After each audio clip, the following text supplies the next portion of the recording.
The wind is cold outside. The blood-red moon is nowhere to be found. It's the middle of the day, and neither are zombies and werewolves. Yes, we're late to Halloween. Sadly, our resident vampire has been indisposed at the time. But here we are now. Welcome to the belated Music Arcade Halloween Special. Hello, everyone. Welcome back to Music Arcade. I'm Galen, the sound guy, Firestone. I'm Ranabomination. And I'm Maddie, and I live. Wait, I have the strongest sense of deja vu. Yeah, I feel like we've had this exact conversation before. 2021, man. Yeah, you've been sick for a lot of the last few months, but welcome back to the world of the semi-living. At this point, I am pretty sure you are a vampire, because you keep not staying dead.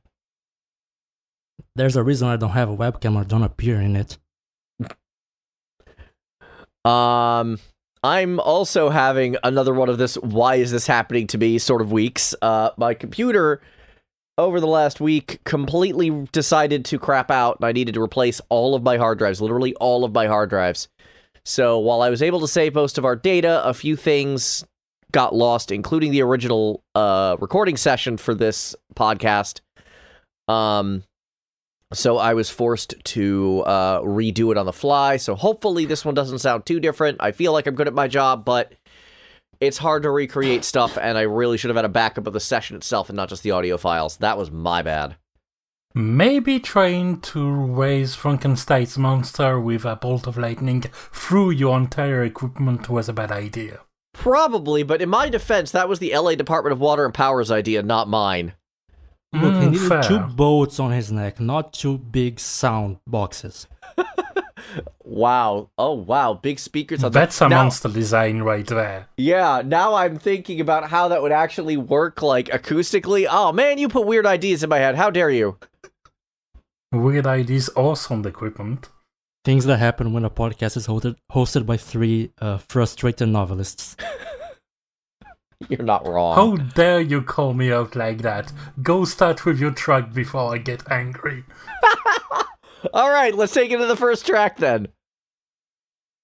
We have to introduce our topic first. We're going to Gothic. Okay, Yes, we're going to Gothic. let's do that. I've got to be honest, despite being a decades-long metal fan, I'm not actually sure what's Gothic and what isn't. It like, my music theory in me is like, this is part Baroque, part Romantic, and the music, the like, regular music listener to me is like, this just sounds like half the bands I listen to anyway. I'm confused as to what the actual definition of Gothic means in this instance.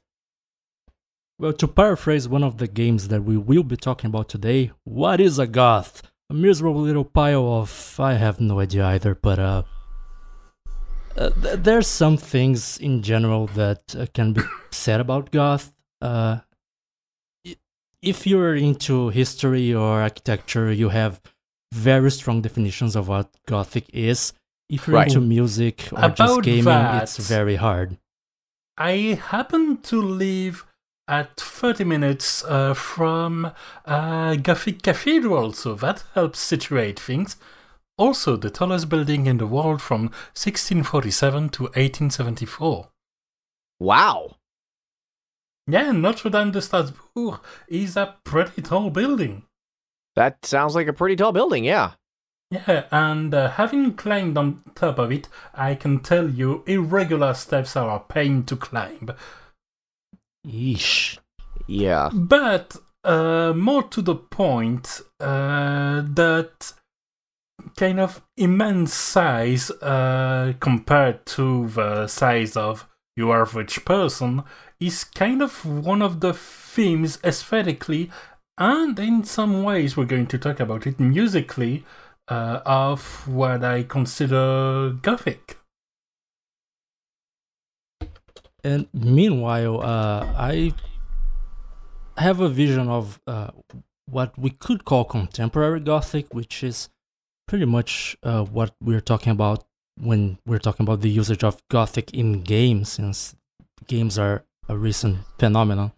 And there's a quote that I don't remember exactly off the top of my head, but I have to paraphrase from a Cuban-American musician whose deeply into Gothic stuff called Aurelio Voltaire. Yes, he's Cuban American, and his actual surname is Voltaire.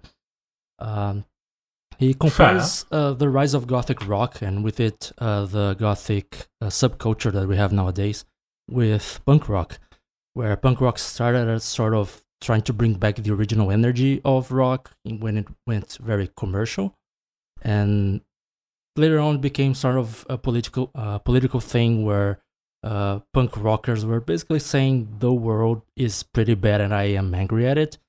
And Gothic rock appears as sort of a melancholic version of that, saying that the world is pretty bad and I feel sad about it. Sort of melancholy from goth rock, as well as the big scale that Rana mentioned from Gothic architecture and aesthetics. Those are big parts of what makes what we generally think of Gothic nowadays. The truth be told, you can ask 10 people what Gothic is, and those 10 people will give you 10 different answers, because there's even such a thing as cyber goths, and I'm not joking. If you're in the know, you know. Well, of course. I mean, the big joke, big truth that went around for a while being Gas leak happens in cyber goth rave, kills 0. Cyber goth rave. They are a thing, and they, generally speaking, cyber goths tend to look like they belong in a cyberpunk novel. I am not joking. Okay. That's okay. Wait. Today we are not cyber goths. Yeah, especially given that it's more of a fashion genre and not really a musical genre. I mean, there are elements that could be considered futuristic and gothic, but that's more the kind of things you'd see in Warhammer 40k than in cyberpunk content, I think. That is fair, though it goes to show that the Gothic subculture has taken really a life of its own in the last few decades, ever since it first came up in the, I believe, 80s. So it's hard to say what is Goth, and we're coming in with our interpretations of Goth, which are a mixture of stuff that is ominous, stuff that is a bit melancholic, and stuff that is grandiose in scale. Yeah, there's this thing, I think, one of the main through line that I use for my selection is a feeling of an oppressive force that's monumental in nature, that can happen either in the gigantic scale of a monster or in the somber misery of a barren field, and that can trigger a sense of powerlessness that you, as the video game protagonist, are expected to triumph from. And that's a big distinction for the video game music in particular, is that even against these monumental adversary forces, you're expected to go through them and to succeed. Eventually. That's the goal, anyway. Yeah. Unless you're me and you suck at games. Well, no, I mean, I suck too. It took me a while, but I got through Bloodborne eventually. And that's going to be one of the, spoiler, that's going to be one of the games we're going to be talking about today. It took a while, Big but surprise. I got there. But enough self-depreciation. Yeah. Before we go into Bloodborne, let's go with that most gothic of composers, Mick Gordon, and that most gothic of games, Killer Instinct. Yeah, that when I saw that on the list, I was a little shocked, because I'm like, you're bringing in the metal guy already. Like, we're just starting with the metal guy. I think that's a beautiful pick. I'm not arguing. I would like to hear why we picked this one, other than it sounds really good and is great, because everything Mick Gordon does is wonderful. It should surprise some people that it's actually not a metal track, despite what we just said. It actually is very gothic. It sounds very Victorian, and it's the theme to I believe Saberwolf is his name. He's the werewolf character in Killer Instinct. Correct. And the it is stage in very question Gothic. being the Alchemical Lab, which has a very Frankenstein's monster castle vibe to it.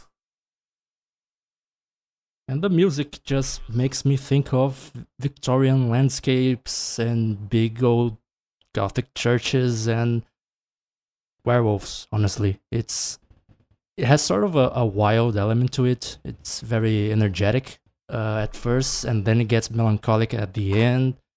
Kind of makes me think as well of a bit of Jekyll and Mr. Hyde, with that duality of violence and the soft melancholy. And it just pretty much encompasses all the elements that I brought up at the top that we are using as the basis for what we consider to be Gothic. It is grandiose. It is a bit melancholic, as I said, I think 5 times already. But 5 or still 6, obviously at an accelerated pace because it's a fighting game track. And the most accelerated of fighting games to boot. Especially since Killer Instinct is a bit of a monster gallery in itself, not to the level of Darkstalkers, or that's the entire game's identity, pretty much. Right. But it's out there. Another thing that I really enjoy this track is that people, for some reason, tend to think of Gothic as horror, as instantly being horror. And while it isn't always true, it is a lot of the time, but not always. This track really shows, towards more or less the end of the first half, a bit of a very strongly ominous feeling. The string instruments sound a bit like you would find in a horror soundtrack, to be honest, at least in my perspective of it. But it's not necessarily horror, it's just ominous. It gives a feeling of unease, and that's about it in that sense, in that regard. So it shows that even though it can be uneasy, it doesn't necessarily fall into horror. It doesn't necessarily invoke terror into the person listening I or would playing. disagree. I think that between the instrumentations, especially almost I want to say the sound design within the music, with lots of songs that aren't classical instruments, because Mick Gordon, and the violin especially, which has this very discordant kind of notes, it fits horror to a T. It's not anguish, but it is horror. The kind of things... I mean, you can put this track on Massacre and it works great. That's not the subdued soul parts of horror that other tracks are going to express better.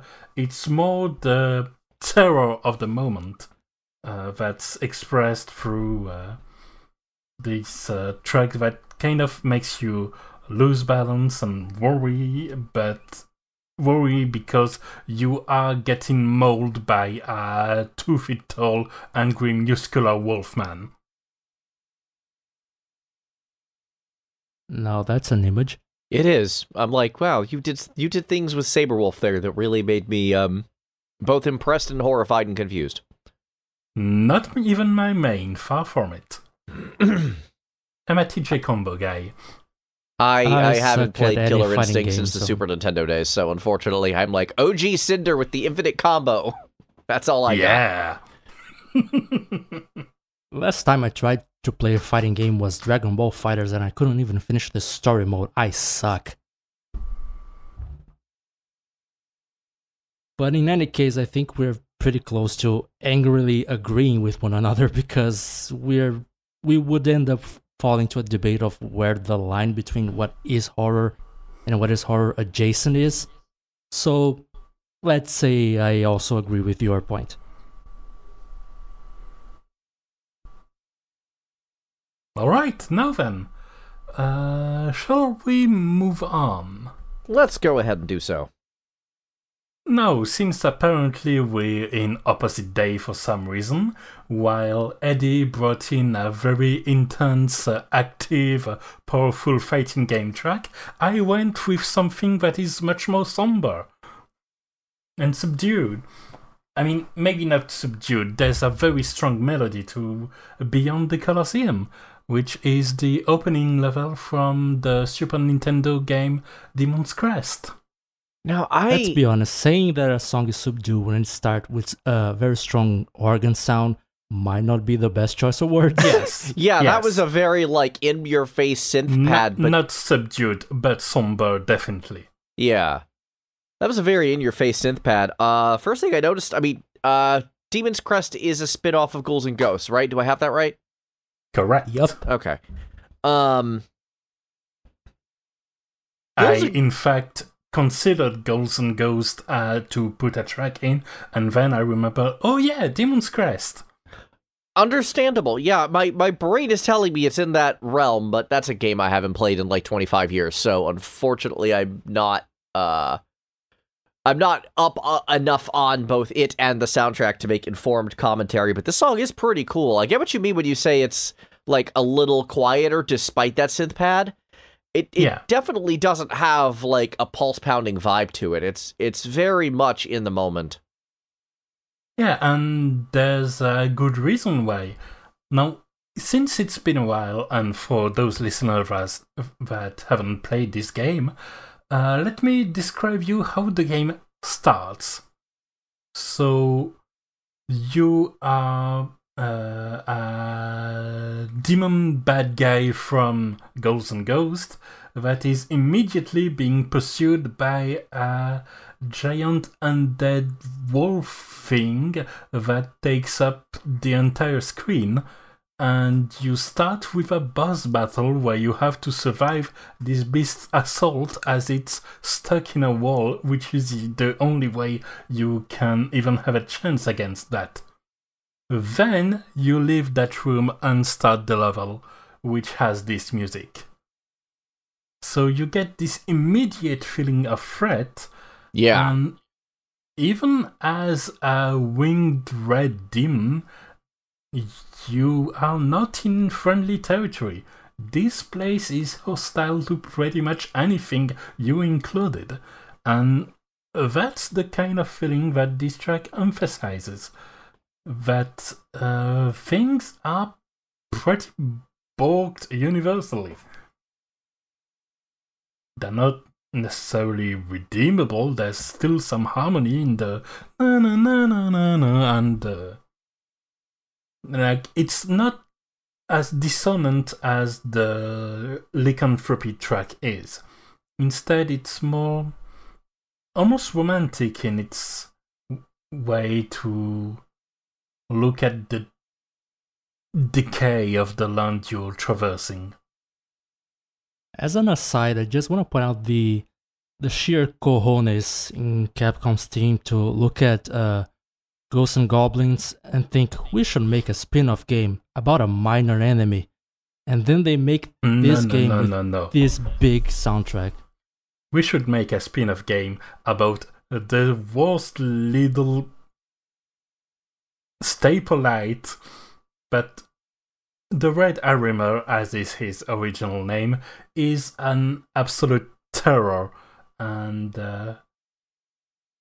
okay, I meant minor as in he's not a boss, but yes, he's a menace. Yes. In fact, there are multiple of him, but in Demon's Crest, it's only one, I think, that is red like him. Yes, although you can change into other demons eventually. Because Capcom and Mega Man was successful. Yeah, that game was good, as an aside. And it keeps throughout the game this very organ-heavy, synth, but organ-heavy track that really, it's the kind of world you can only imagine at night, if that makes any sense. And it's hard to go wrong with organ sounds when you're doing Gothic, considering that the piece of classical music that most people think of as being Gothic is Toccata and Fugue in D minor. Exactly. Okay, so I was told... Okay, so I was told in the course of this, like, Gothic doesn't have an actual categorization in classical music theory and history. But a lot of the things that I automatically thought were Gothic were actually part of Baroque music, which was from the mid-1700s. Now I'm starting to think there's just a lot of crossover, because Toccata and Fugue is largely Baroque. It's mostly a vibes thing, I would say. Since it's about the feeling, it's hard to give a concrete example, much like how it's hard to give a concrete definition of what art is. It's very subjective. Again, as someone who does have the background in music theory and music history, it's hard for me to wrap my head around, because while, like, going into metal, you could tell the difference between metal subgenres by analyzing them. It's harder to put a pin in something like Gothic music when it is so wide and varied and nebulous by comparison to, well, here's this version of this, and here's this spin-off of this, and this is what makes sense. It's just hard for me to get a categorization around. Now I'm thinking that some of the picks that I would have made had I had time to actually make picks, because, man, my life was a thing this week, would have actually been fine, even though I dismissed them as being too Baroque. I mean, if you're talking about classical music, it's worth pointing out that ballet sometimes is seen as can be seen as being Gothic, because the Dracula movie with Bela Lugosi starts with Swan Lake. Right. So Swan Lake instantly, to a lot of people, is a Gothic piece of music. I think overall what we can agree on is that while the strict categorization is blurry, the points of conversation in themselves are more interesting than what is and isn't Gothic. It's not about gatekeeping, it's about the conversation. Oh, I hope I didn't come across as a gatekeeper on that one. Oh, no, you absolutely didn't. Okay, the second you said that, I'm like, oh god, what did I just do? No. Phew. If anything, you came off as confused, not as gatekeeping. I meant by that it's not about strict frontiers between what is and isn't this genre. Like, to give you an example of a track we will not talk about, I considered, because of the sense of scale Gothic inspires me, to put in a Shadow of the Colossus track, and ultimately voted against that, because the influences feel different, but if someone else brought it up, I'd have gone, yeah, fair. I mean, since we are talking about stuff that one might not think as being Gothic, but others might, we might as well talk about our next track, which is Lonely Moon from the game Grim Dawn, composed by excellent Steve Pardo. idea, Eddie. It even has an electric guitar in it. People probably wouldn't think electric guitar when they think Gothic, unless they're going to Gothic metal. But I think this track perfectly captures the sense of melancholy and hopelessness in a sort of end-of-the-world scenario, especially in a game that is heavily influenced by writers like Edgar Allan Poe and Lovecraft. So it has a lot of that Gothic literature background in the game that helps reinforce the ideas in the track itself. And I have a hard time listening to this one and not picturing a Gothic environment, even though the game itself isn't necessarily what most people would imagine as Gothic. There are no huge Gothic cathedrals and churches except for one part of the map. It is a very post-apocalyptic thing with a lot of rust iron. Yeah, which is why when I talked about my opinions on the genre, I made a point to point out that ultimately, while there is a sense of immensity, it isn't necessarily in man-made structures. The immensity of past destruction of a field of ruins can definitely fit the bill. And I think that's that kind of mood that's being inspired there. Right. Yeah, I think it's worth just bringing up what the game is and where this track plays. Grim Dawn is an action RPG hack and slash, basically a sort of Diablo or Path of Exile type game. And this particular track plays in the first expansion when you reach the final hub of that expansion, which you would expect based on, Diablo 2 to be a city, except the city has been taken over by creatures from another dimension, and so the final hub is actually the city's sewers, because that's the final living place the citizens of that city can stay in, and you even find children playing or trying to play within those sewers. So it's very melancholic. That piano at the start hits really hard once you see the conditions of their living. Yeah, you can definitely hear that this is a sad piece on purpose. It's clearly meant to inspire this sense of misery. And the sense of the danger they're facing with their entire city being covered in some sort of interdimensional energy of sorts. Okay. Now, since we did talk about the game genre, I feel we would be remiss not to mention that as far as action RPG seen from the top down hub city themes that fit a gothic horror tone goes, Diablo, and in particular the theme from Tristram, from the first game in particular, is kind of a defining piece. Yeah. Everyone who's into ARPGs has listened to that guitar and can recognize it instantly. I'm going to be honest, I don't particularly like that game, but even I recognize this song immediately. It's emblematic. It's you hear it, and it's the subdued nature of the track that kind of defines it, as far as I'm concerned.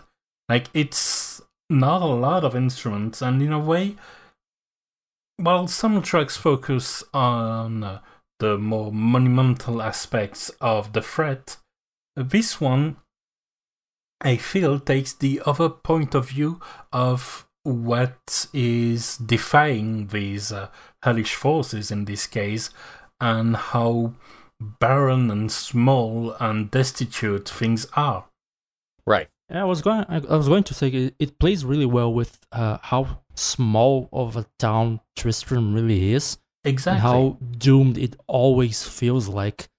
The only big thing it has is a cathedral, and that cathedral houses the Lord of Demons. Yes. And that's a mainstay for a reason. It's especially since the game and its inventory management has you coming back to this town very regularly. Right. You go through the portal after having fought against hordes and hordes, and you go through that portal and ring, ring, ring. That immediately tells that you're in a much less busy area, and that you have time to lick your wounds, maybe. But the threat is still there. Yeah, at the same time, it also kind of makes you think, I fought all of that for nothing, essentially, because everything seems so hopeless still. The song never changes, the people never change. They change throughout the franchise, but not in the game itself. Yeah, of course. They're always there, they seem doomed, and spoiler for Diablo 2, they are doomed. When you go back from killing hordes and hordes of demons, and you start listening to this track, it almost feels like you've done that for nothing, or for a very small group of people where it won't make a difference at the end. Yep. And that is Gothic ARPG for you. Yeah. Very much so. Very optimistic. Speaking of optimism, how about we talk about murder now? Murder sounds good. I'm just going to it? preface this by going, I love Bear McCreary. He is a great composer. To those wondering why the segue, this is from the Jack the Ripper DLC to Assassin's Creed Syndicate. Assassin's Creed Syndicate itself already has a bit of a Gothic-ish vibe because it's Edwardian, Victorian right? England. Sorry? It's Edwardian England, right? Victorians. Actually, Queen Victorian, Victoria okay. is in power. And the original soundtrack to the main game is by Austin Wintory, who's no slouch whatsoever. Yeah. But the game is fairly colorful. There's a lot of vibrant colors. The sun shines through. There's a lot of big parks. Then you go to the DLC, which is in Whitechapel in the winter, and Jack the Ripper's on the loose. Things are dark, which is perfect for a Gothic track. Yeah, if you're going to have such a change in tone, a solid track is pretty much necessary to mark the point. Yeah, and the track in question is Cobblestone and Fog, which pretty much explains exactly what you will be seeing for most of the missions in that DLC. A lot of cobblestone on the streets and a lot of fog around you in the winter, in the Londonian winter. It paints a picture. It does. It really does. It really fits the environment. And after half a minute in, you start hearing some dissonance in the violins, which is a go-to for something is wrong, and this is Victorian England, as we've seen with Lycanthropy from Killer Instinct, for example. Exactly. Except that one has more of a city vibe, of course. Yeah, Lycanthropy was more urgent, I would say. It's like you are in the fight. Exactly. This track is more you are trying to stop this monster, but you don't see him. Yeah, and maybe he sees you back. Maybe you are being stalked. You can't feel safe.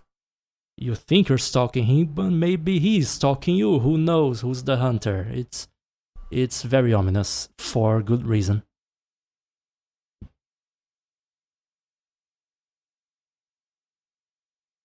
Now then, moving on, if we're talking about Gothic music, we kind of have to mention certain mainstay and have to turn towards our favorite franchise owned by Konami, wherein you attack a castle to destroy the ancient powerful vampire lord within.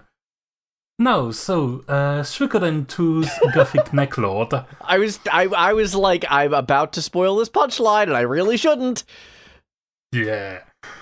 Thank you for letting me bring it to the end. I was tempted to be like, yeah, the punchline is we're talking about Suikoden now. Yeah, no, yeah. I just want to point out that Rana could have gone in even deeper because it involves a dude who looks exactly like Dracula and a vampire hunter whose family has hunted vampires for ages. Neclord and Khan, respectively. Very much so. So There's also a blonde vampire who's your ally, but this time it's a female vampire. Yeah, it's pretty much a team effort between Victor, Sierra, and Sienna, sorry, and Khan. And your dude is mostly along for the ride. And then you steal his castle for yourself. Yay! So I mentioned this before, but I Exactly. never actually played much of Suikoden 2. I always wanted to, and the one time I played it, it was a rental. And there's no, like, PC version to the best of my knowledge. So there's a bunch of emulation I'm going to have to do if I ever want to actually play this thing. So my familiarity isn't as much as some of the bigger fans.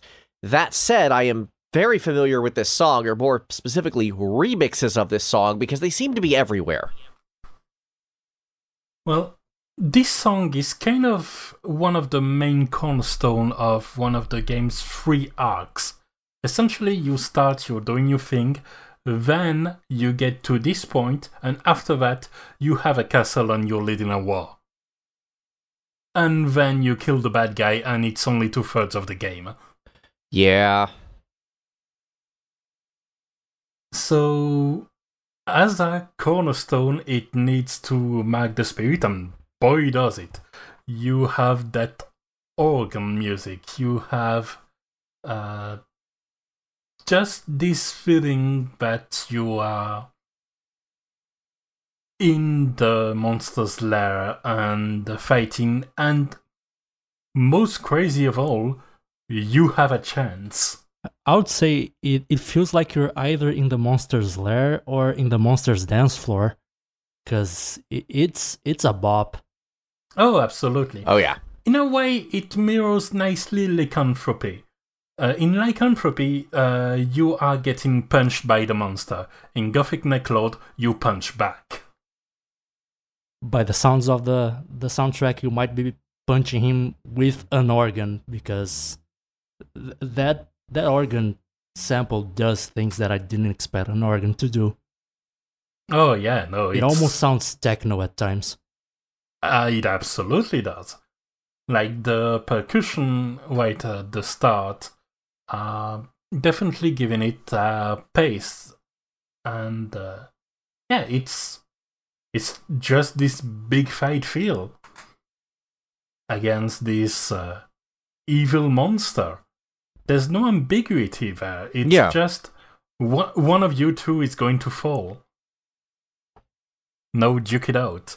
And in true Konami fashion, you fight the guy twice. Though not because he transforms, he just kicks her butt the first time around. That sounds about right. Yeah. And I was joking, of course, at the intro by drawing comparison points to Castlevania, and we'll come to that right after, but the fact that they have expertise with that kind of atmosphere shows. The idea of going in the lion's mouth to set things right against all odds is one of the main musical theme of the most recognizable and iconic soundtrack of the Castlevania series, and it's an identity that this track borrows clearly, as far as I'm concerned. One thing that kind of surprises me a bit is that the composer behind this track, Miki Higashino, I believe she has never worked in Castlevania, and she really does grab the essence of a Dracula fight in Castlevania for this track. Exactly. That's a very good job adapting and taking some of the essence that was done in the company, but not by her specifically. Now, shall we talk about actual Castlevania? I think that's something I could actually participate in to a greater or lesser degree for once. Hooray! Excellent. Hooray! Except we're talking about one of the games that almost no one has played, and even fewer people talk about the soundtrack. Yay. I haven't played it. To be honest, I haven't either. I just love the soundtrack. Which of the games are we talking about?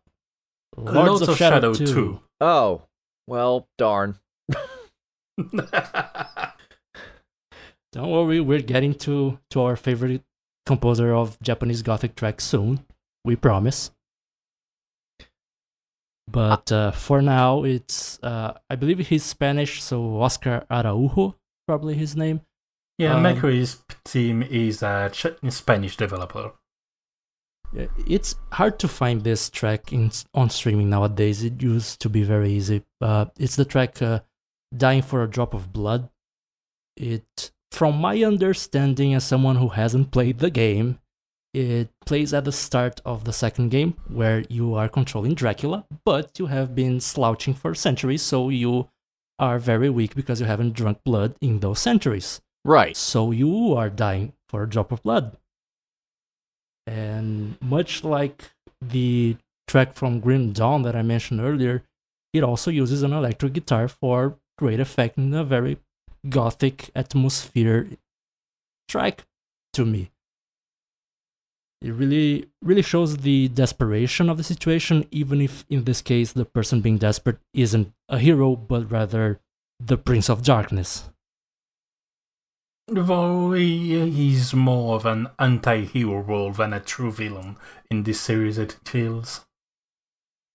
Yeah, I think he's only the villain for realsies in Mirror of Fate, the actual two main titles of this side spin-off franchise to the Castlevania games. He's more of an anti-hero.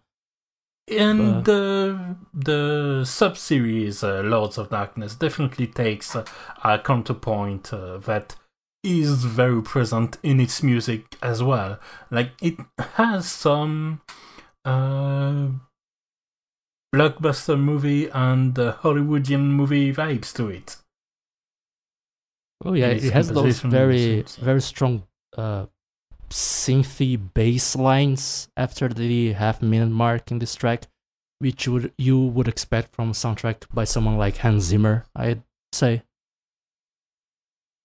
It has this trailer feel for certain.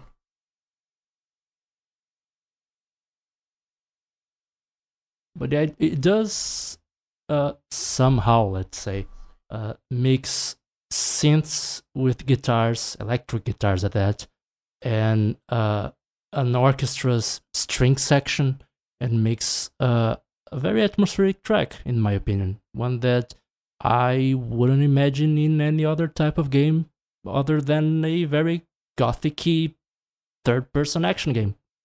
Oh yeah, it's tailor-made for that atmosphere. It is.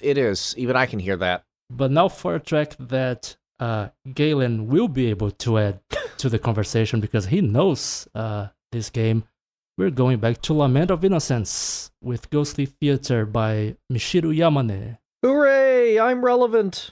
I've played this one.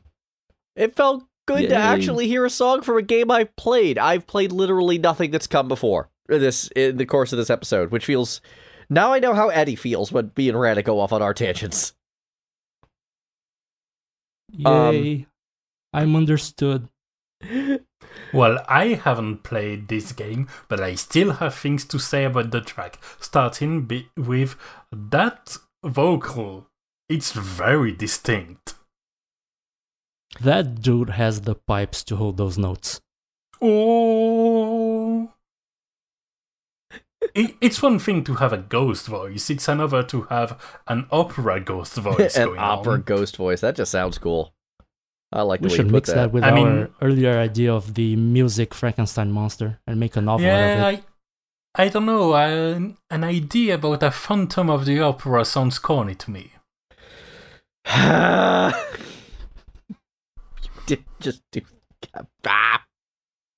I hate what you just said. I hate. God damn it.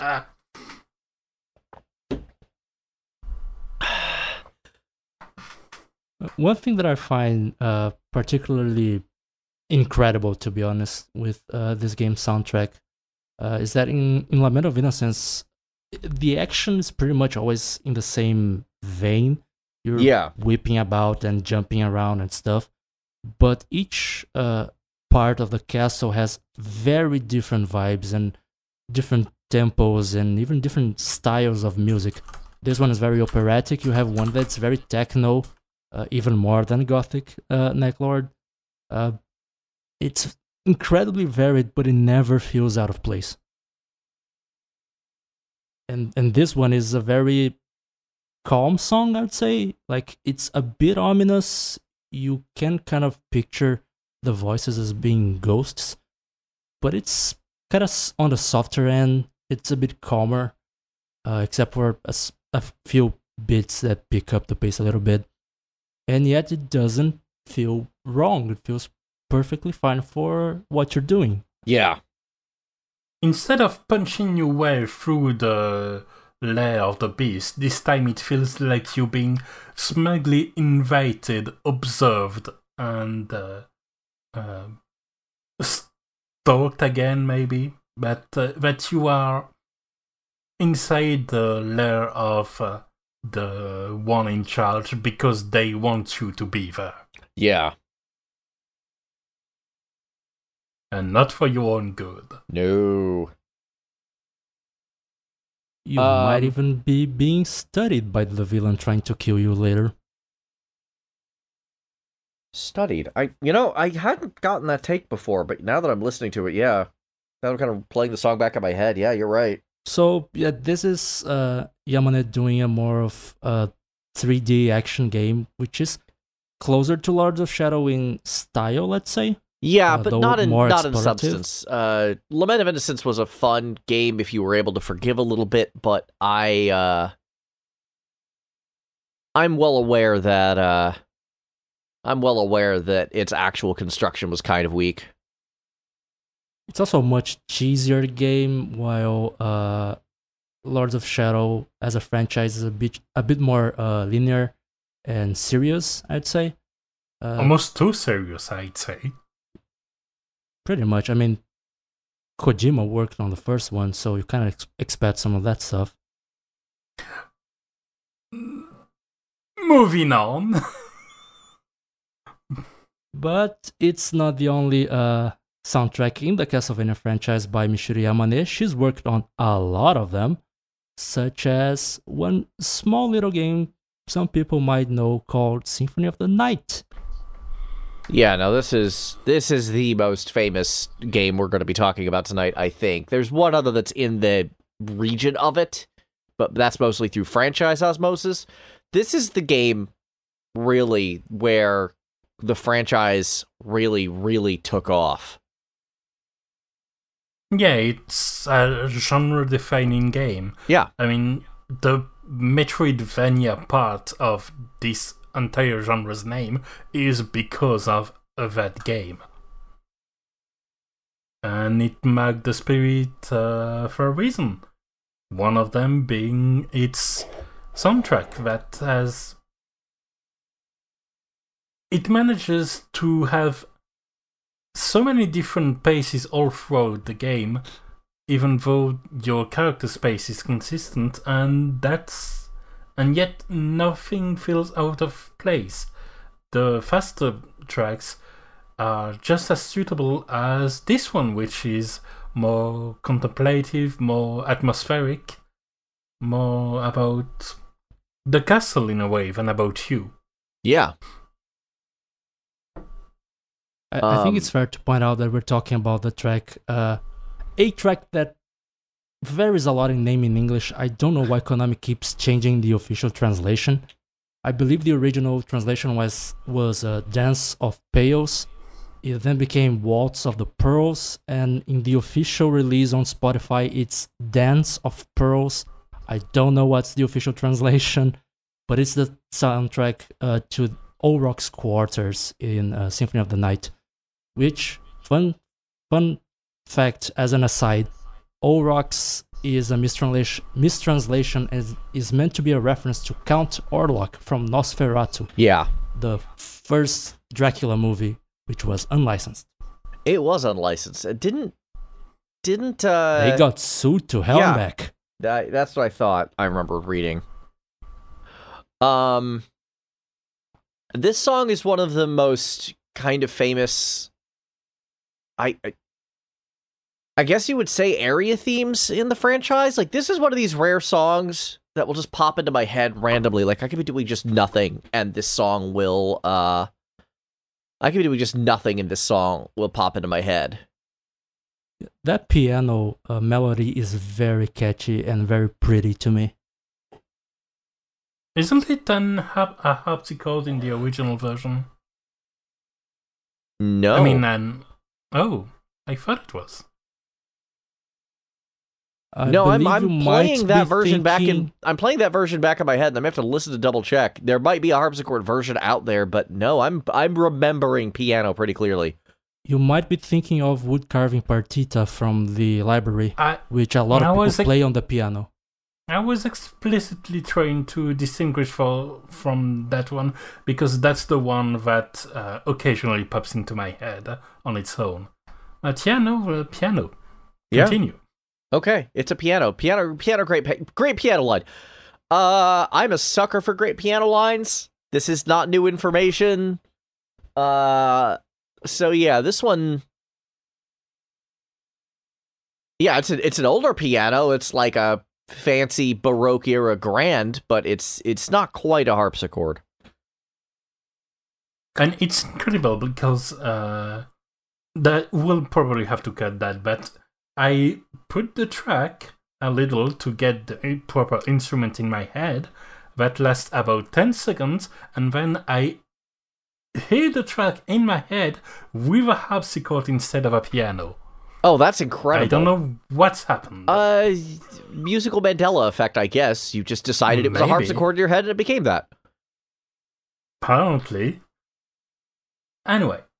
Going back to the piano line, I don't know exactly why, just minds work in mysterious ways when you're interpreting music, but the way the melody starts with very high notes on the piano played a single note at a time, for some reason that brings to my mind the idea of a vampire's fangs, that they are very precise, very pointy, let's say.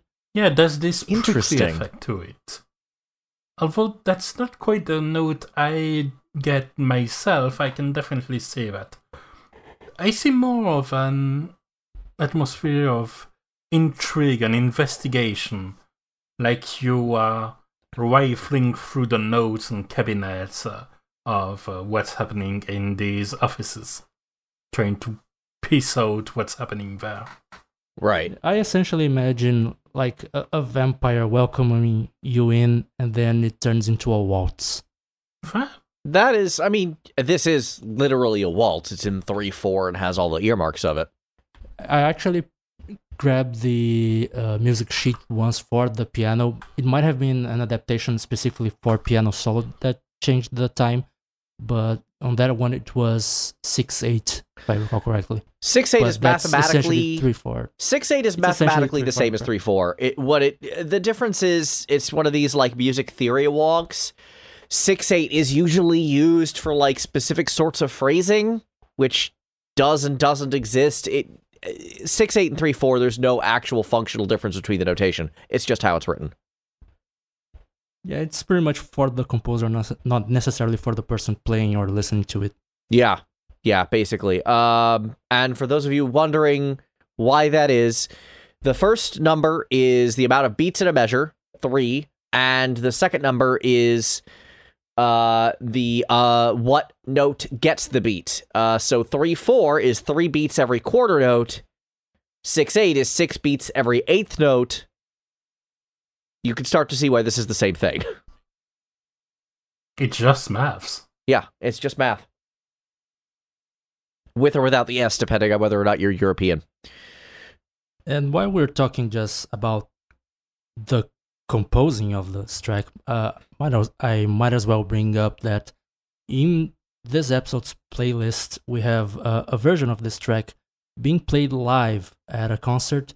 From what I understand, the concert was in Sweden, organized by fans, but they were given the green light by Konami, and they actually have Michiru Yamane herself on the piano.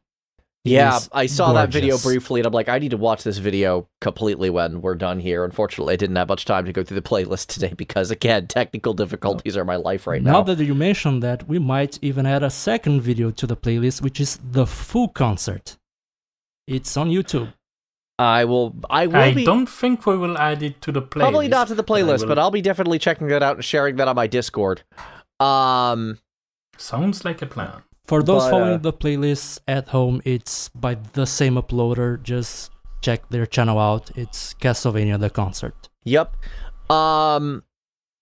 Yeah, imagine a time when Konami was actually cool with the fans and not exploiting them. Yeah. Crazy. Let me just cry in the corner for a minute. I'll join you in my own corner. I'm not going to fly down to Brazil just to cry. Well, I haven't taken the second COVID shot yet, too. Oh, wow.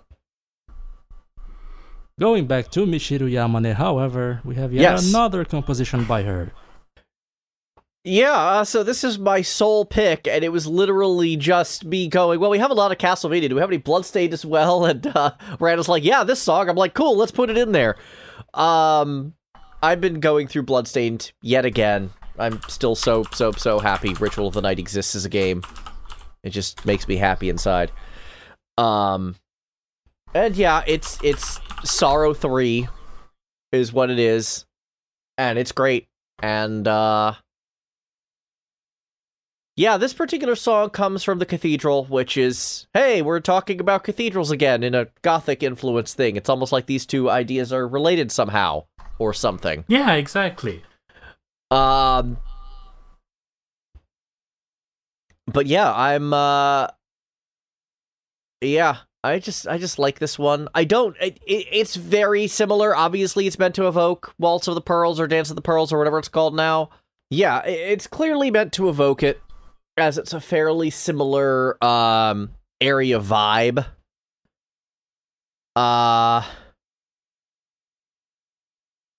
There's these immense tall rooms everywhere. Yeah. That compose most of that part of the level that are like 5 or 6 screens tall at least. Yeah. Let's just say also that twice in this episode I brought up how the organ in a couple tracks was really powerful. Those tracks have nothing on this one as far as yeah, the this organ. one's primarily an organ track. This one actually sounds more like traditional church music than just about anything else we've discussed. I say more like because it does not sound like something you'd actually hear at a church. But it's compositionally, or at least orchestrationally, a lot more similar to that than any of the other songs we've discussed. It's almost like some sort of religious music if it was transposed into a minor... God, what's the name? Minor key? Minor key. Yeah, like it owns being a cathedral music. Yes. Which is fitting, because it's from the cathedral in Bloodstained. So it should sound like cathedral music. It does sound like cathedral music, and good job. Yeah, I just meant that it owns that fact. Yes, it is not... Bloodstained is a very unsubtle game, and that includes its soundtrack. It's like, this is the game you wanted, this is the game you're getting, enjoy. It kind of revels in it, and it's kind of awesome for it. You saying the game is very unsubtle reminds me of your stream fighting the train boss and my comment about how Solid Snake was fighting a big machine again. Yeah, he's good at that.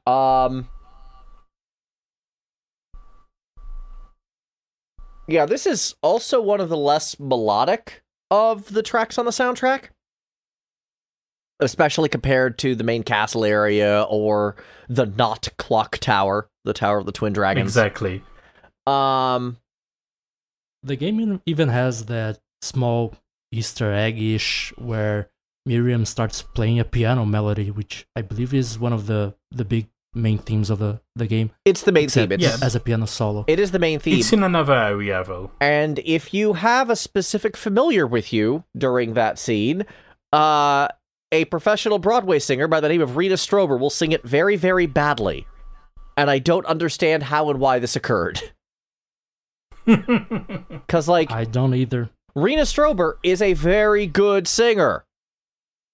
And she also does voice work, and she did quite a few voices, including the Karabas familiar in Bloodstained. She also played Bloodless, who is, like, a very good voice. I don't think anyone's going to argue that her voice didn't fit the character at all. She sounded like she was having a lot of fun with that character. Oh, yeah, I'm sure. A voice that many heard a lot of time, including the intro, because that's not exactly an easy boss. Correct. And then, for some reason, the Karabas sings the Bloodstained main theme in that Easter egg really poorly. And I don't understand. Did she just have trouble singing in that voice? I don't know what happened there. It was just like, the fact that they left that version off the soundtrack entirely says a lot. Yeah. Pretty much. Anyway, we're not talking about the Easter egg song. We should go back and talk about the song we were trying to talk about before I got confused by the Karabas.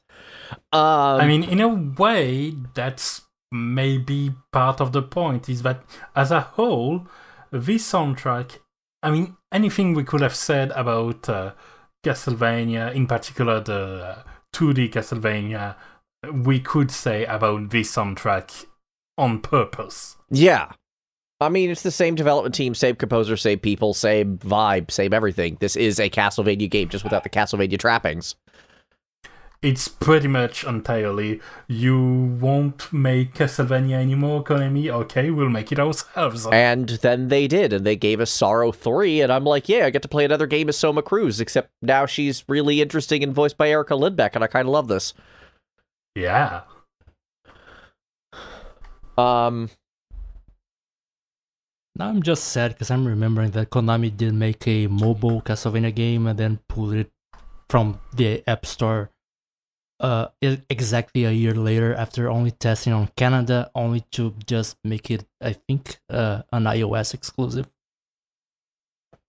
Yeah, right now there's a version of it that's on Apple Arcade. I was about to ask if that was the one, because they've released a few, like, weird multiplayer Castlevanias, like, as cash grabs. Yes. Like, there's the Xbox 360 one. Yeah, Castlevania HD. Yeah. Harmony of Despair thing, right? I think that one's The Despair, mobile- and the other one, the actual game, there's an actual game, Harmony of Dissonance, which is... Exactly. Yeah. For the GBA. And I get... Yeah, the mobile one was Grimoire of Souls, I think. Yeah, and that's Correct. the one that's now on... that's the Apple one that's now on Arcade. Apple Arcade. Once There are again, remember rumors when that they are Konami trying actually to liked reboot- its fans? Yeah, I've heard rumors that apparently pachinkos aren't doing as well in Japan anymore, so they are thinking of doing a reboot of the Castlevania games. I assume the rumor meant yet another timeline besides the main one and the Lords of Shadow. I mean, it'll but be... it's just a rumor so far. It'll be a version of... It'll be essentially Castlevania's answer to Metal Gear Survive. I have no faith in it without the creators. I mean, I don't either, but hey, just shouting out. Good thing we still have other high-profile Gothic inspired franchises, such as the Souls series. The Soul series kind of redefined Gothic, like, vibe for a 3D environment, and is inexplicably and wonderfully composed by Motoi Sakuraba, what I would honestly consider to be a career highlight of his, because it's so off base from his usual style, but so just memorable and Absolutely. good. And he's so prolific, we seem to be talking about him nearly every episode, so we may as well talk about one of his best franchises, one of his best styles, and frankly, one of his best songs. Ornstein and Smog is pretty darn good, isn't it?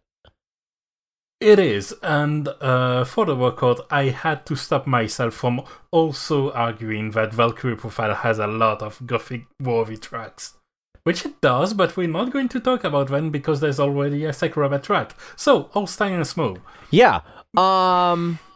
Man, this one just comes out swinging, as it should. This is a largely... It literally does. Literally does. You pass through the front gate and suddenly you have just this huge spear guy going right to you. But even before the music hits, you are in the atmosphere that is Gothic to a T. The only reason why we don't talk about the stage music for Anor Londo is because there is no stage music for Anor Londo.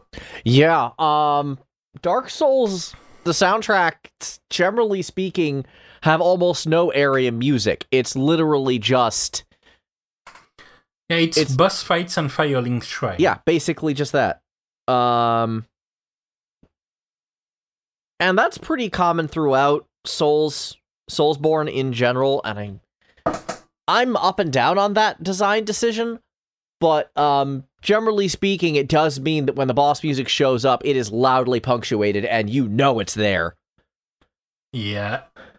And this song is very much a punctuation. Again, this one comes out swinging. It's just like, here, have orchestral bombing and big drums, and oh man, things are happening. Yeah, and that's the case for a lot of the boss tracks. This one in particular also has, more than any other, this feeling of grandeur to it. Yeah. It's, in a lot of ways, Ornstein and Smog's theme, as if they were the hero of their story and you're just an intruder. not the other way around. It kind of sounds like if Sakuraba was trying to compose a new track and thought, okay, I would challenge myself. What can I do with all instruments in fortissimo? I mean, considering his progressive rock background, like, he does this on occasion, but this is definitely the time he got it the most right. I have never played the game, and even I felt that lance piercing me. Yeah, and there's the choir that are also booming in the background, and you have these parts that escalate that feel hopeful, which is not something that should work in a Gothic track. But when you have these cheers and these high notes like the da da da da da da da da da da da, you know it's not meant for you. Yeah. Especially since there are still the deep choir in the background. Going, oh. And generally the sound of a hammer and a lightning bolt ruining your day for the 15th time. Yeah, but that's more of a sound design thing. That is more of a sound design thing and not included in this particular song, but admittedly, there's a reason why game developers are so in love with Dark Souls, both as a game and as a formula.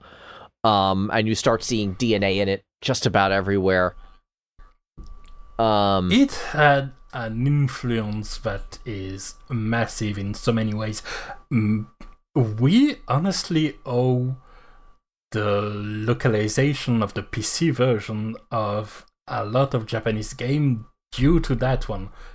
It is a cornerstone game, and I'm glad it has a soundtrack that rises to the occasion. Yeah, this is honestly one of the most like iconic and in-your-face soundtracks, I would say, in the last several years. Like, it's definitely up there. And this song is very emblematic of what it's good at, and frankly, what Sakuraba is good at when he's not phoning in a soundtrack like he did Tales of Arise. We have talked about being in the lair of the beast. This is as literal as you can get. You go through a level that already wants to kill you 5,000 ways. And probably has. Then you reach the culmination point, and it's only getting worse from there. Yep. And you know that there's this threat that you'll have to pay attention and retread your steps perfectly if you don't want to lose everything. Man, where do I even go talking about this song? It's just good. It's just good. Yeah. It's good. I guess now I just wanted to add that it's a bit busy in a way that makes it teeter on the line of Baroque. But overall, I actually disagree with that statement rather loudly. Okay. I don't think most actual Baroque tracks, anyway, are all that busy. Most of them are written for harpsichord, which can't really play multiple notes all that well.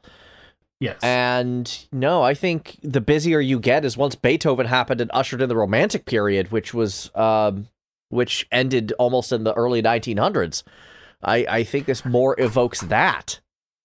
I suppose I thought of that because I kind of crossed the wire, because Baroque as a visual aesthetic is very busy. Yes, as a visual aesthetic is very, very busy. That is accurate, but Baroque musically is not. Baroque musically, you have your Bach, your Handel, your, like, a lot of toccatas and a lot of preludes, and not a whole lot of sonatas and not a whole lot of full symphony nonsense. Exactly. But here my point, I suppose, is that the music draws a link not only between you and the enemy, but also the entire area you went through. Yes. With its glory that has reached way past excess and has a veneer of being unnecessary, being fake, and that there's something there that is both too big to be stopped, but that has to be stopped anyway. Yep. You are outnumbered in more ways than one. Yes, indeed. Similarly, in that vein, we can now talk about a Soulsborne piece not written by Motoi Sakuraba, specifically from the back half of that statement, Bloodborne. Which I haven't played, but that... I mean, when we were talking about the theme and Gothic horror, I thought about Bloodborne before I thought about Dark Souls. Well, yeah, it is emblematic of Gothic horror before it takes a hard right turn into cosmic horror. It goes from werewolves to Lovecraft, and I kind of love that. Yeah, it works. It works so well. Honestly, Bloodborne is probably my favorite actual Soulsborne game. In part because it's a lot faster than Dark Souls. I find a lot of Dark Souls gameplay to be painfully slow for me. It doesn't help that my primary 3D action series is Devil May Cry, which is about as far from that as possible. Yeah. Yep. You fight similar enemies, but the threat level is vastly different. Exactly. So yeah, Bloodborne's faster, it's more energetic. And the soundtrack kind of fits that. That said, man, it doesn't have Sakuraba, so it's kind of weird like that. I think it's kind of funny that you say Bloodborne is a much faster paced game, much more energetic, considering the track that I picked, the guy who hasn't played and doesn't even own a PlayStation, which is The Night on Furrows, as it starts very slowly building up dread in the back of your mind. It does. And I think, if I am not entirely mistaken, and I could be because it's been a while, I think this song is when it starts going into the cosmic horror parts of the story. Because that's when the soundtrack kind of sort of. No, go on. That's when the soundtrack kind of goes in that direction. Yeah, that kind of explains the back half of this track with sort of otherworldly vocals. Yeah. Like, that game starts as a very, like, it's a werewolf story, essentially, and it stops being that a part of the way through it. It's great.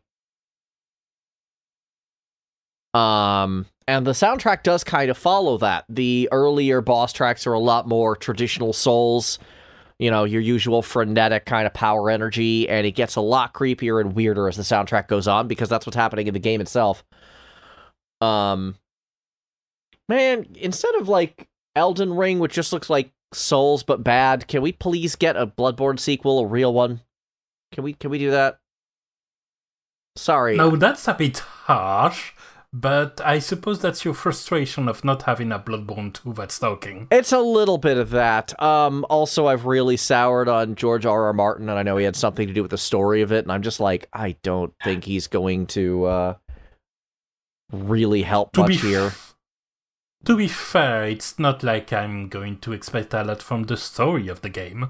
No, the story is almost all world building, and admittedly Martin is very good at that. The story of the Souls games tends to be. In fact, I would make the argument that Bloodborne is probably the most narrative-focused Soulsborne game, except maybe Sekiro. Yes. I'd say Bloodborne still has the lead there. Okay. Which is probably one of the reasons I gravitate to it, because I'm a narrative guy. Yeah, no, I think this track really does kind of... Again, it's been a while since I played, and I can't really place this track in the position of the soundtrack, but it really does feel as though this is one of the more cosmic horror-inspired ones. And I wish I knew who this boss was. I wish I knew what we were dealing with. Going back to the talk about having a second Bloodborne, I kind of want a second Bloodborne as well, even though I definitely will not play such a game, because... I have a Gothic ambience playlist on Spotify that I absolutely love, and honestly half the tracks we talk about today are in that playlist as well, and I would like more material. You know what? I can't do anything but approve of your reason for wanting for more Bloodborne. I want more soundtrack. Am I supposed to argue with this? Music good. Music good. Music good. I think that's as good a transition point as any to the next track. Yeah, let's talk about a guy we talk about also dearly every week, Nobuo Uematsu. All right, hey, look, we're back in Final Fantasy Land. How are we doing? Never heard of this guy. So, before there was a One-Winged Angel, there was Dancing Mad. This is a song I could do a whole episode on. Just the song. Yep. It's big enough to have 4 main movements and be, as a whole, a 17-minute composition. Yeah, this is essentially a full sonata, which is incredible. Also, 4th verse, same as the first, the organ is very strong. Yep. It's there for a reason. It's meant to illustrate the fight against this guy that deified himself. So you have the music that rises to the occasion right from the start. Yep. It's a boss that's big enough it takes multiple screens, and it's more of an icon at this point than a character. Yeah. Which is why you're welcome with the boom, da, da, da. You know you're not going to fight a champ. Yes. And interestingly, this soundtrack or this song in particular, every one of its movements goes through a different musical period. So this first one is actually classical. So the first movement is classical. Yeah. Romantic, which is after classical, and then the next one, Baroque. Yep. And then the final part, which is not included in this one, but I may as well just throw because it's not the same feeling. It isn't at first, because that one actually also goes through 2 periods. Most of it is contemporary, with a brief run in impressionistic during the bridge of the 4th part. Did I mention? Yeah, did I mention I could do a whole episode on this one? That's how big and impressive it is. Yeah. So this particular song actually goes through all of modern Western music history. All of it. That's a thing. It's a feat. It is a feat of composition. Yeah. And it was not composed by someone from the West. No, it was not. It was composed by just some rock and roll nerd from Japan. And we love him for it. And we love him for it. Who is legitimately one of the greatest composers of all time. I'm putting him out there with Mozart and not Beethoven, because Beethoven actually sucks. Shots fired. There goes half our audience. Is the Hot Takes episode today? Apparently. No, God, I really just do not like Beethoven. He doesn't know how to end a song. He's got 3 good songs and 50 terrible ones.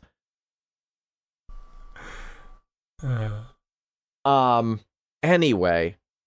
God, now I'm thinking of his sonata in C-sharp major, and I'm just like, I hate this song. I hate it. I hate playing it. I hate how it sounds. I hate how it feels. I hate how it's composed. I hate everything about it. Anyway, moving on. What you do like, however, is Dancing Mad. I love this song. Let me grab that soapbox from you. Yeah, you better just take it. Yeah, no, this song actually, like, yes, it has the Gothic vibe, especially in the more Baroque, church-based. Oh, hey, look, church-based. How about that? We're talking about this again. Third movement.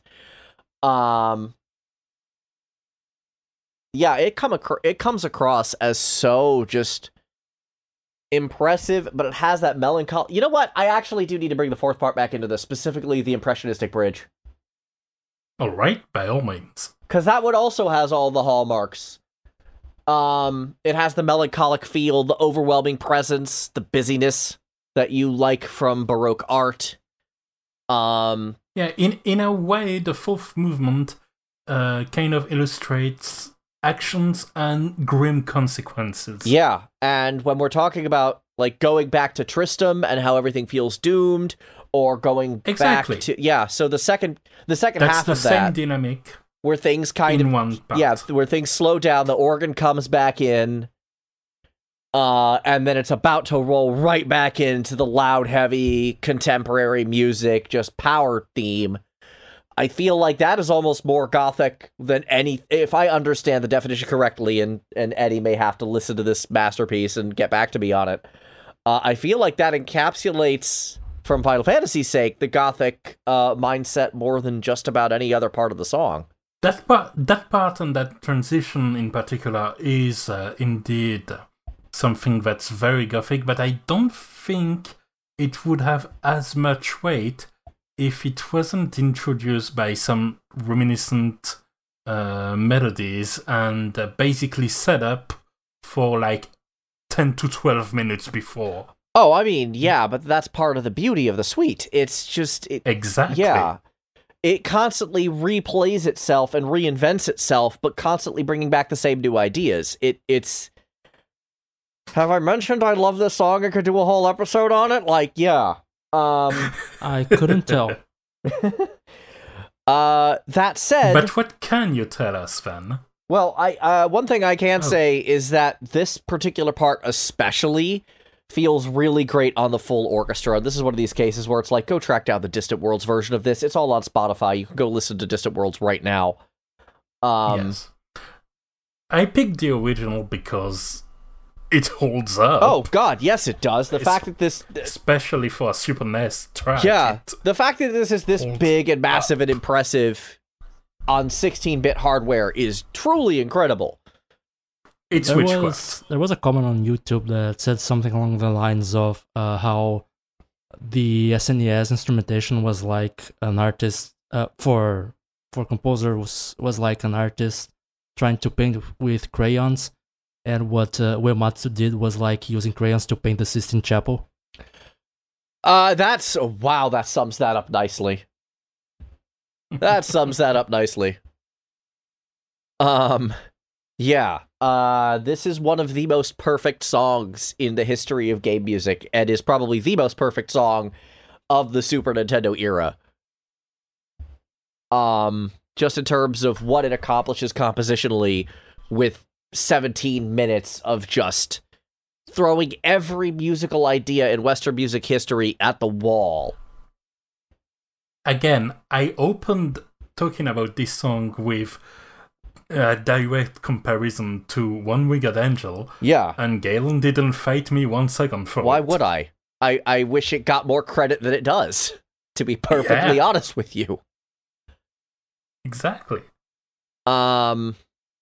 It does really showcase something that was really more was really easier to see in Final Fantasy VII with the better instrumentation, which is how Uematsu mixes multiple different styles of classical music with his own apparent, at least, love of prog rock, because the ending, the final part of the song really feels like a mixture of a more orchestral,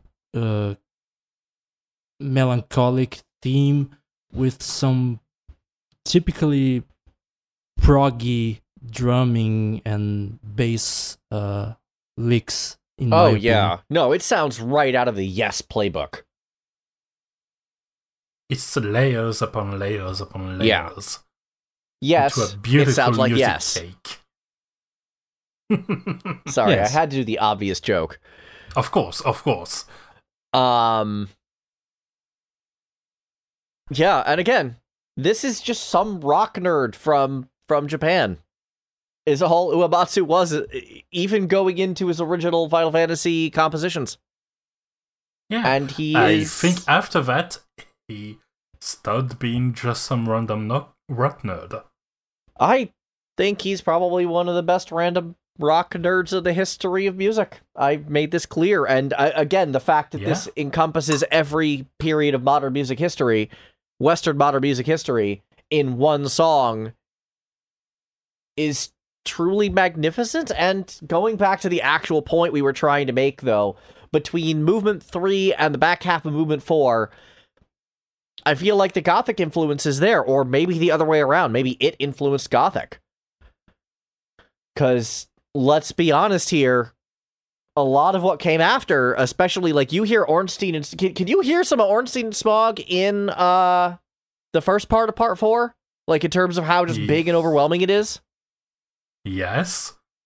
And also in, honestly, a lot of the tracks we've talked about. Yeah. Much like Dark Souls was very influential to what came after, so is this, but a lot more subtly. Because this song for game music really does bring just everything. In a way, when someone asks, you can do that, that's the answer. Yeah. Musically for a video game. Yeah. That and Aria di Mezzo Caratere. Oh, God. Can we please stop before this turns into me gushing about FF6 for the 8 gajillionth time? Can we stop? This is gonna hurt everyone's brains. I am changing the subject because I love this song so much. It looks like you are desperately trying to fight something greater than you. I was promised this episode wouldn't be about a franchise I don't play. I didn't pick the song. Blame Ranakel. And that may also be a battle that I have no chance of winning, but I'm going to try. In all seriousness, you though, give me I too think much credit. I think it's really fair to say that Uematsu probably influenced a lot of the more Gothic, or at least the larger-than-life part of Gothic soundtracks of games that came from the East. In a similar vein, I would say that Matt Uelmen, who made the Diablo soundtrack, probably is among the most influential in the West. Oh, yeah. There's a reason why if you go to OC Remix and you look at a certain little independent composer named Jeremy Soule, he has one remix and it's from an Uematsu track from this game. God. God. How do we keep bringing him up?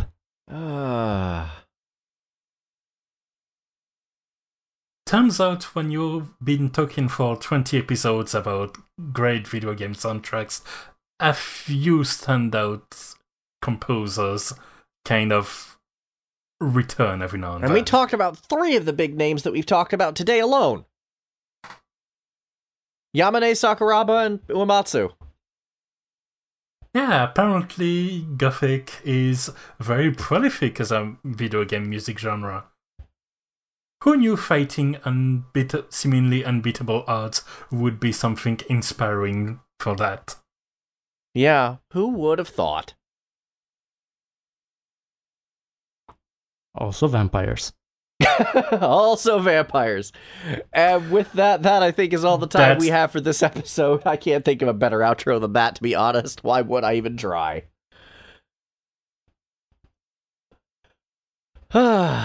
Enjoy your belated Halloweens. Enjoy Thanksgiving. We'll be back in the next episode with more music. Thank you guys so much. Goodbye. Good evening, children of the night.